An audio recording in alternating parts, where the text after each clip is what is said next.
Now here we see the properties of argument, that is amplitude of complex numbers. First we have argument of z1 into z2 is equal to argument of z1 plus argument of z2. So in other words, argument of the product of two complex numbers is equal to sum of the individual arguments. In the second we have argument of z1 upon z2 equal to argument of z1 minus argument of z2. So if we have a division of complex numbers, then for the arguments we have to do the subtraction of the individual arguments. Now here it should be kept in mind that the arguments that we are talking about are what is called as the principal values of the arguments, that is they vary between minus pi to pi only. This is because since argument is nothing but basically an angle, so we can always have the factor of 2k pi added to any angle, and which will give us the same angle. So therefore we are not discussing that possibility here, and we are considering only the principal arguments.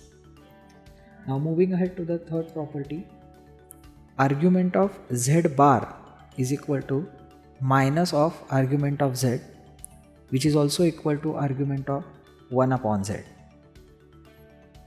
Fourth property says z1 z2 bar plus z1 bar z2 is equal to 2 times mod z1 into mod z2 into cos of theta 1 minus theta 2, where theta 1 and theta 2 are the arguments of z1 and z2. And lastly we have the argument of z raised to n is nothing but n times the argument of z. Now let's see some of the examples based on the properties of argument. Here we have to find the amplitude of 1 minus I upon 1 plus I. Now since we have very small numbers given inside the bracket, so let us first quickly simplify the term which is given. Now here to simplify we must multiply by the conjugate of denominator, so that means 1 minus I.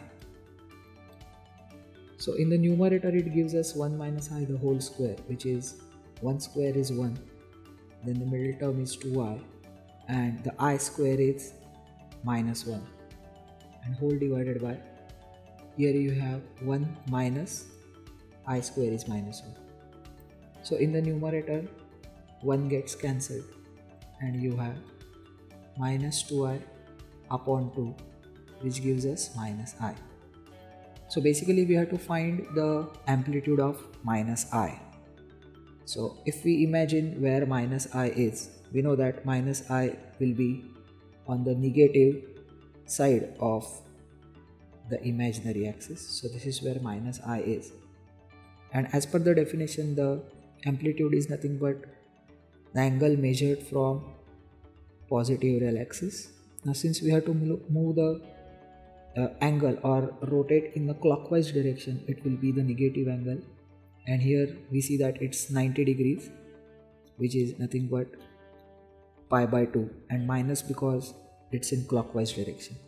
So therefore the final answer is minus pi by 2. That is the amplitude of minus I. Let's see one more question.